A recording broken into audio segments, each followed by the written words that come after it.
berasal dari kata taba, yatubu, taubatan, yang maknanya adalah kembali dari sesuatu atau perbuatan yang menjauhi Allah Subhanahu wa taala dan kembali kepada perbuatan yang mendekati Allah Subhanahu wa taala. Jadi apapun itu yang sifatnya menjauhi, apakah itu dosa, apakah itu kesalahan-kesalahan yang sifatnya menjauhi Allah, maka sesungguhnya kalau kita bertekad untuk kembali ke jalan yang benar, jalan menuju Allah, maka sesungguhnya itu dikatakan taubat. Karena itu para ulama juga memberikan rumusan tentang syarat-syarat diterimanya sebuah taubat. Yang pertama, berhenti total dari perbuatan yang dimaksud. Umpamanya perbuatan apa yang kita tobatkan, kita berhenti total. Yang kedua, menyesali perbuatan tersebut. Yang ketiga, bertekad tidak mengulangi. Dan yang keempat, jika dosa tersebut berkaitan dengan Allah, maka kita melakukan istighfar. Istighfar artinya memohon ampun kepada Allah Subhanahu wa taala. Adapun jika berkaitan dengan dosa kepada manusia, maka kita meminta maaf kepada yang bersangkutan dan mengembalikan hak kepada yang bersangkutan. Itulah rumusan para ulama tentang syarat diterimanya sebuah taubat. Taubat ini merupakan perintah Allah Subhanahu wa taala. Jadi hukumnya wajib. Tadi saya sudah baca ketika jadi imam, ini disebutkan di dalam Al-Quran surah At-Tahrim ayat 8. Ya ayyuhalladzina amanu tubu ilallahi taubatan nasuha. Wahai orang-orang yang beriman, bertaubatlah kepada Allah dengan taubat nasuha. Nasuha artinya taubat yang sungguh-sungguh. Tanya rekit toba nasulada nasangyugi. Hari ini bilang berhenti kapok, tapi besok dikerjakan lagi. Tetapi kita benar-benar berhenti dari perbuatan yang kita tobatkan itu, berikrar kepada Allah, berjanji kepada Allah tidak mengulanginya, menyesalinya, bahkan menurut Imam Al-Ghazali menggantinya dengan sifat-sifat yang baik atau perbuatan-perbuatan yang baik. Jadi ini adalah perintah Allah Subhanahu wa taala, dan bagi setiap muslim wajib melakukan taubat.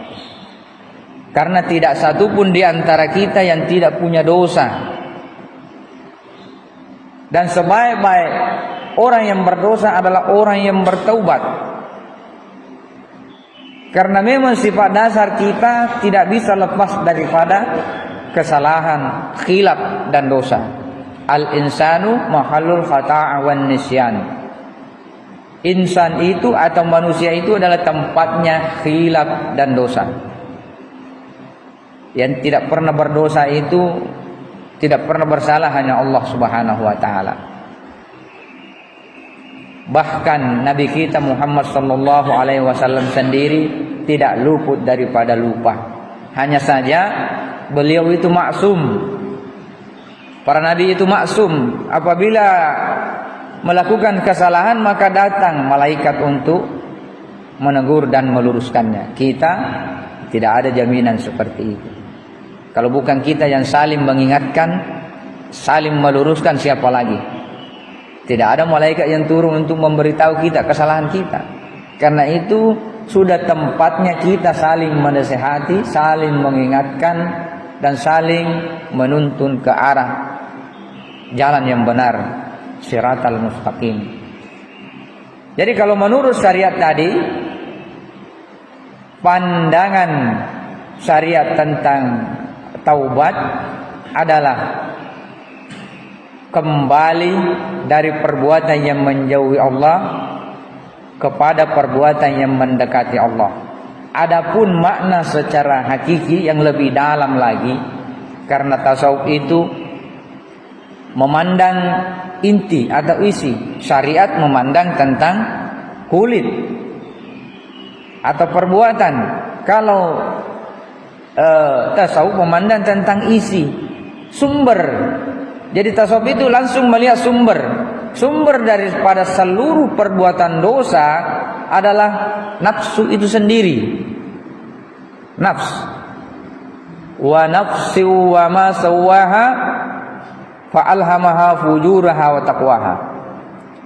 Allah Subhanahu wa taala berfirman, demi kesempurnaan penciptaan manusia, fa'alhamaha fujuraha wa taqwaha. Maka kata Allah, aku mengilhamkan intuisi atau atin sangugi. Aku mengilhamkan jalan takwa dan jalan fujur. Apa itu takwa? Kita sudah bahas. Takwa pengertian syariatnya adalah menjalankan seluruh perintah Allah dan menjauhi seluruh larangannya. Adapun makna takwa secara hakiki adalah menjaga pertalian rasa kita dengan Allah, menjaga hubungan kita dengan Allah. Seberapa kuat kita menjaga hubungan kita kepada Allah, itulah yang dikatakan dengan takwa. Allah memberikan kita ilham untuk menjaga hubungan itu, seperti rasa takut kepada Allah, rasa cinta kepada Allah, rasa khusyuk kepada Allah, rasa sabar, rasa ikhlas, semua itu dan seterusnya. Semua itu kita jaga pertalian itu tidak putus dan tidak drop, itu namanya takwa dalam pengertian hakiki. Nah, Allah memberikan kita ilham untuk menjaga ketakwaan itu. Tetapi di lain sisi Allah juga memberikan kita ilham, intuisi kepada jalan yang berlawanan dengan takwa. Itulah hawa nafsu sebagai ujian. Karena apabila tidak diberikan kedua jalan itu, apa yang mau diuji? Itulah yang menjadi tolok ukur. Apabila manusia mengikuti intuisi ketakwaan itu, ilham ketakwaan itu, maka ia bisa derajatnya lebih tinggi daripada malaikat. Apa sebabnya? Karena malaikat tidak punya fujur. Ia tidak diberikan kecenderungan berbuat keburukan karena tidak ada ilham fujur. Fujur itu kebalikan daripada takwa. Semua intuisi, ilham keburukan, kemusyrikan dan sebagainya, tidak ada malaikat seperti itu, hanya manusia. Karena kesempurnaan manusia itu diberikan, terserah dia mau pilih jalan mana. Sudah disiapkan tempatnya, surga bagi yang memilih jalan takwa dan neraka bagi yang memilih jalan fujur. Jadi kembali dari jalan yang fujur, melenceng, menjauh, kembali kepada jalan ketakwaan. Di mana letak ketakwaan itu? Rasulullah sallallahu alaihi wasallam bersabda, saya sudah sering menyampaikan, at-taqwa hahuna, at-taqwa hahuna, at-taqwa hahuna. 3 kali belum menunjuk jantungnya. Jantung itu tempatnya hati. Kalbu dalam bahasa Arab, hati atau perasaan. Jantung. Itu jantung memompa darah, menyalurkan darah dan seluruh oksigen dan suplai makanan ke seluruh tubuh. Di dalamnya itulah terdapat ruh kehidupan, nyawa, perasaan. Tetapi di lain sisi juga ada nafs di dalamnya. Siapa yang berkuasa maka ialah yang memerintah. Karena itu penting sekali kita memahami tentang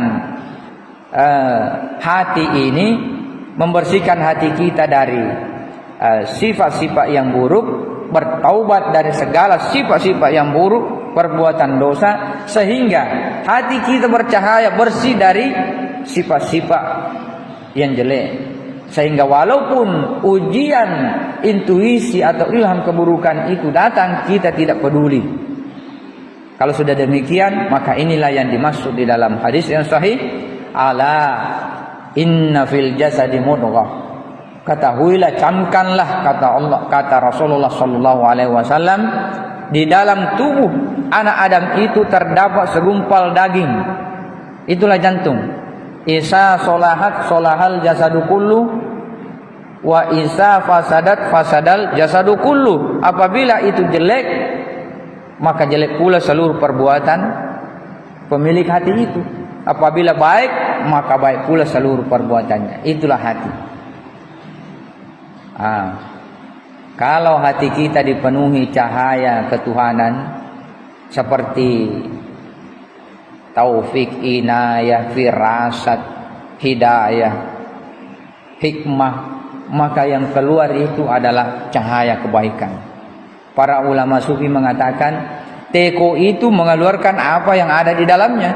Kalau teko itu, cere itu isinya teh, ya pasti isinya teh. Kalau ditumpahkan itu pasti teh yang keluar. Tidak mungkin kalau teh isinya anggur yang keluar. Kan begitu menurut para ulama sufi. Artinya kalau di dalam ini sudah terbit namanya cahaya Allah, nurani, maka yang keluar dari mulut kita itu yang baik-baik saja. Kita tidak akan suka lagi mencela, kita tidak akan suka lagi bergosip dan sebagainya. Yang keluar adalah kebaikan, hikmah, saling menasihati, saling mengingatkan tentang Allah, saling mengingatkan sesuatu yang mengingatkan kepada Allah. At-taqwa hahuna. Jadi taubat kembali ke sini, kembali ke fitrah kita. Kalau kita sudah kembali ke fitrah kita menurut Andre Geruta dulu, Kiai Haji Ismail Wajeng, kalau manusia sudah kembali ke fitrahnya dan melakukan perbuatan kesehariannya berdasarkan intuisi nuraninya, masih itu nasena. Macam cewek ni letuk makrifat tak manrafi, tapi kalau pasti garu-garu mopi, pasti pulak-pulak mopi, ay mabila-bila mopi itu nasangan berguruta. Nasaba kolengi na po ilala letifi gau, beda jalur ki, tidak akan mungkin menyatu. Bagi seperti minyak dengan air, tidak bisa menyatu walaupun dia satu cangkir. Nafs dengan hati nurani itu satu kamar. Kalau hati nurani ini yang dijadikan patokan, nafsu yang meleburkan hasratnya ke dalam nurani, sewai nasangan tegruta, sewai. Dan insya Allah tidak akan berpisah dunia dan akhirat. Tetapi kalau tidak bisa menyatu ini barang, maka itu adalah kemusyrikan yang tersembunyi. Maka jangan heran kalau ada orang-orang yang melakukan sesuatu yang bertentangan dengan hati nuraninya, bahkan membohongi dirinya sendiri. Kalau kau mampu, kata Andre Geruta, kalau kau mampu jujur kepada dirimu sendiri, maka engkau pun tidak akan dibohongi oleh dirimu sendiri. Kenapa para wali itu doanya makbul, kata-katanya benar, firasatnya benar? Karena dia tidak pernah membohongi dirinya sendiri. Kita berapa kali kita bohong kepada diri kita sendiri? Coba kita introspeksi diri kita. Para wali itu sekali mengangkat tangan, Allah malu kalau tidak diijabah. Kita 100 kali mengangkat tangan, belum tentu diijabah. Karena kita sering bohong kepada diri kita sendiri, apalagi kepada manusia. Karena kita tidak punya pertalian rasa malu kepada Allah, takwa tadi. Kalau kita punya rasa yang kuat, pertalian rasa yang kuat kepada Allah, malu kepada Allah, maka insya Allah kitalah orang yang memiliki ketakwaan, jalan takwa. Itulah taubat, hakikat taubat. Kalau kita mampu kembali setiap perbuatan kita introspeksi, kita muhasabah diri, kita tobatkan seluruh perbuatan yang menjauh, melenceng dari jalan yang benar, maka itulah hakikat taubat di dalam pandangan tasawuf. Kembali kepada jalan Allah. Hadza siratun alayya mustaqim. Inilah jalan yang paling lurus, paling dekat menuju kepada aku. Tidak ada lagi jalan lain. Jangan dipilih jalan lain. Wala tattabi'il hawa fa in, janganlah kalian memilih jalan hawa nafsu, fa yudillaka an sabilillah, kata Allah demikian. Itu akan menggelincirkan, menyesatkan kalian dari jalan Allah yang benar. Jalan yang benar, jalan hati nurani, jalan para waliullah, jalan para nabi. Masya Allah. Maka ada guruta, dah mau cek demi pak disengetak ko mali semui. Maksudnya mali semui terbit dari dalam. Masih ya roi lalang, napesutta si bawah hati nurani tak. Mali sai. Namo si buka luku nasangan dari guruta. Eko kaluku lupa mi alamas sia matu fa'na digagi sana. Tetapi kumega na malisat ni Masya Allah, itulah yang luar biasa. Jadi mari kita perbaiki kualitas dan kuantitas ibadah kita. Jangan hanya kita mengajar kuantitas melupakan kualitas. Jangan pula hanya mementingkan kualitas tetapi meninggalkan kuantitas. Dua-duanya harus sejalan, syariat dan hakikat. Masya Allah. Dulu ketika saya masih belajar tasawuf sekitar 15 tahun 17 tahun yang lalu, anda guruta itu kalau datang ki memang naparissa ki. Beliau itu bisa monitoring setiap murid-murid yang datang ke rumahnya untuk belajar tasawuf, itu diperiksa batinnya, perjalanan rohaninya, kebersihan hatinya, niatnya untuk belajar itu apa. Bahkan beliau kalau kita melakukan pelanggaran bisa tahu apa sebab, karena hatinya sudah bersih. Cambing si taru nasange ugi. Apa sebabnya?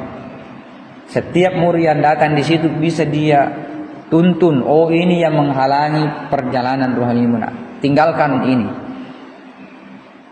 Sekarang kita memiliki banyak guru yang bisa mentransfer ilmu pengetahuan, tetapi sedikit guru yang bisa memberikan kita didikan seperti itu. Sudah jarang sekarang ini. Kalau tidak bertaraf wali itu tidak bisa. Karena ilmu tasawuf bukan berbicara tentang pengetahuan saja, tapi tentang hati, membersihkan jiwa, sehingga tuntunan Allah itu sendiri yang memberikan cahayanya ke dalam hati kita. Beliau bisa meriksa kita, disuruh sholat sunat 2 rakaat, beliau periksa ingatan kita, apa yang kita ingat beliau bisa tahu. Nah, itu yang langka. Kalau masih ada guru seperti itu, ayo kita berguru kepadanya. Dia tahu kalau rakaat kedua kau ingat sandalmu, rakaat pertama tadi melenceng hitammu, kau ingat ini, kau ingat itu. Anda guru tak mengatakan, saya saja ada di dekatmu memeriksa sholatmu, kau masih lari-lari ingatanmu. Apalagi kalau kau di luar sana tidak ada yang ngawasi kau. Kalau kau tidak bisa perbaiki sholatmu, siapa lagi yang bisa perbaiki? Karena tidak ada orang yang bisa tahu kecuali para wali Allah. Jadi kalau bukan kita yang memperbaiki sendiri sholat kita, ingatan kita di dalam sholat, tidak akan mungkin ada orang lain yang bisa menegur lari kemana kita punya ingatan. Kalau gerakan kita yang keliru mungkin setelah sholat, teman kita bisa luruskan. Tetapi kalau ingatan kita lari salah, wah, marjing ya. Ini tanah di pegasing. Karena itu ayo kita perbaiki, taubatkan semua itu. Karena itu Rasulullah SAW bahkan pernah mengucapkan di dalam, bersabda dalam hadis yang sahih,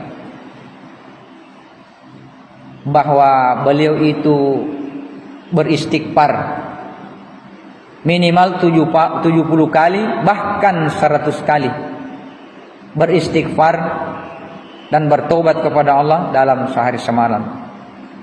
Wallahi inni la astaghfirullah wa atubu ilaihi fil yaumi aktsara min 70 marrah. Demi Allah, kata Rasulullah, beliau bersumpah, demi Allah, sungguh aku beristighfar kepada Allah dan bertobat kepada Allah dalam sehari semalam itu minimal 70 kali. Dalam satu riwayat lain dikatakan 100 kali. Ya, itulah makanya kita diperintahkan setelah sholat fardu kita beristighfar, memohon ampun kepada Allah minimal 10 kali. Jadi kali 5 sudah 50 kali. Ditambah di waktu-waktu yang lain 50 berarti 100. Jangan pernah tidak beristighfar setelah sholat fardu. Nah sebab kemelo isi sengir mau tanah. Tapi ko tal 50 sisa meringan nih. 10 berarti 50. Ditambah waktu lain cukup 100, Masya Allah. Karena istighfar itu menghapus dosa masa lalu. Kalau kita tidak memohon ampun terhadap perbuatan dosa yang telah kita kerjakan, meskipun kita bertobat berhenti, itu tidak akan dihapus kalau kita tidak memohon ampun kepada Allah Subhanahu wa taala. Itulah gunanya istighfar. Nah, manusia kesalahan kita minta maaf, haknya yang mungkin terzalimi kita kembalikan. Karena dosa kepada Allah itu bisa diampuni oleh Allah seluruhnya, terkecuali dosa syirik. Adapun dosa kepada manusia, maka itu akan, kalau kita tidak bisa minta maaf di dunia ini, maka akan disidang di pengadilan di hari kemudian nanti. Itulah makanya kita punya tradisi saling maaf memaafkan dalam momen-momen tertentu. Jadi barangkali inilah materinya. Kalau ada yang ingin bertanya, kami persilakan.